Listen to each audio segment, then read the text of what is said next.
Kadang kita gampang melihat di luar diri kita, membanding-bandingkan diri kita dengan orang lain. Lalu yang terjadi adalah kita merasa kurang. Dan ujung-ujungnya kita merasa iri hati.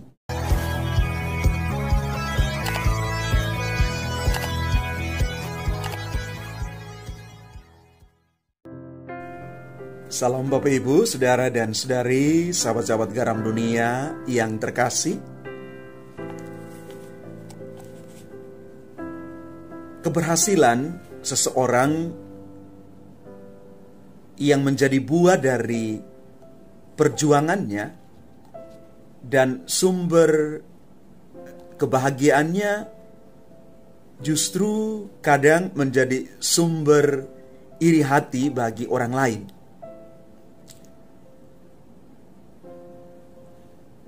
Hal ini nampak di dalam bacaan pertama,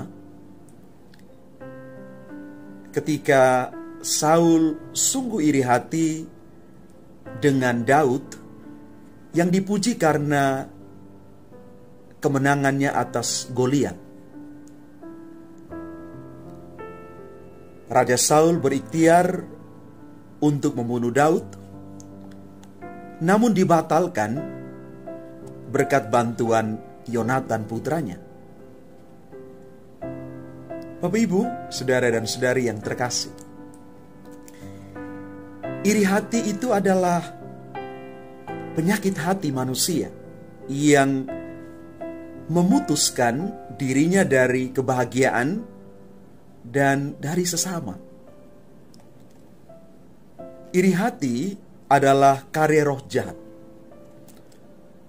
Roh jahat itu bisa menguasai hati dan jiwa manusia dengan buah-buah jahat, antara lain iri hati itu.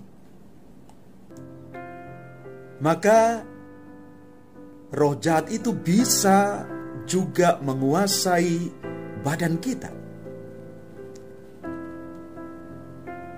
Karena itu di dalam bacaan Injil hari ini, Yesus mengusir roh jahat yang masuk ke dalam seseorang. Dia dicengkram fisiknya, badannya, hidupnya oleh roh jahat itu.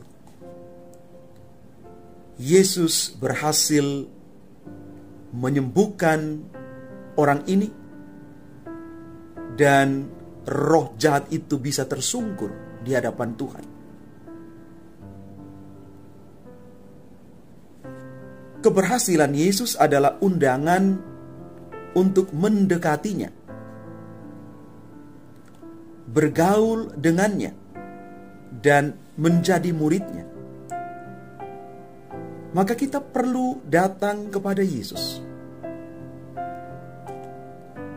Dengan itu kita belajar menjadi besar dengan bercermin pada kebesaran, keberhasilan orang lain, dan juga yang pasti kebesaran Tuhan itu sendiri.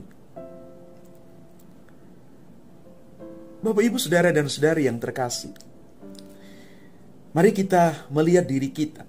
Apakah kita juga memiliki iri hati itu?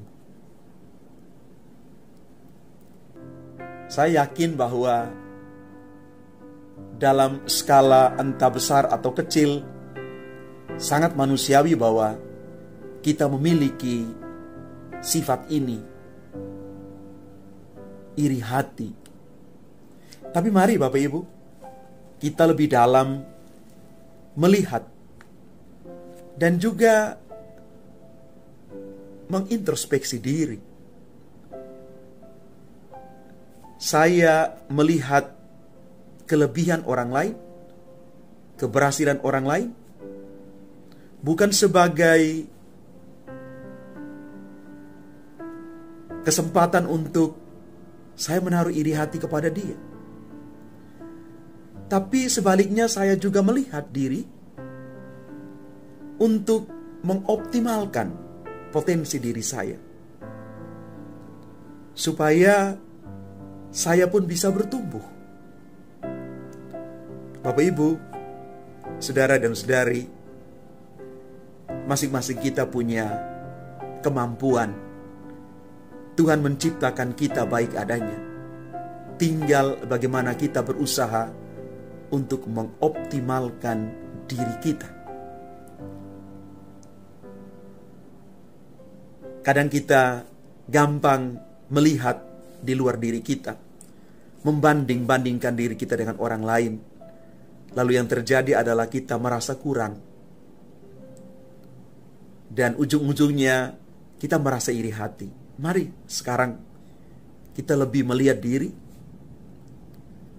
Kita berjuang supaya kita juga boleh menampilkan diri kita yang terbaik, versi kita.